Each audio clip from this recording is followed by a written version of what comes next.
And as of recently, there's been unconfirmed reports of Jerome Powell resigning from his current position. So what happened if a Trump-appointed Fed chair replaces Jerome Powell either through resignation or term expiration? Because this could have massive effects across the economy. Trump's been vocal about wanting to lower interest rates, even criticizing Powell for being too slow to cut them in the past.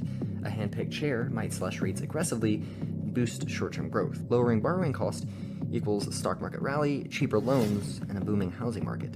But it could also reignite inflation, especially if done prematurely. Short-term gain, long-term pain. It's like giving the economy an energy drink when it needed rest. So if rates are cut too quickly while inflation isn't fully under control, consumer prices could spike again, the dollar weakens globally, the Fed loses credibility as a non-political institution, and long-term bond yields could rise as investors fear inflation. And if the Federal Reserve's strength lies in being apolitical, if it's seen as being controlled by the White House, global investors may lose confidence, the Fed's ability to manage inflation could be questioned, US bonds may become less attractive, and markets could become more volatile. The Fed turning into a political tool is like letting the quarterback also be a referee. Additionally, the stock markets could react unpredictably.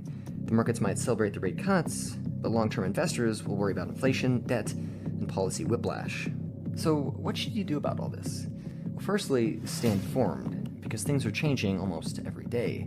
Secondly, if Jerome Powell does resign and we get a new Fed chair, don't panic, because that might be a great opportunity to refinance any debt that you have to lock in a lower rate. So that's the latest chapter in Jerome versus Powell.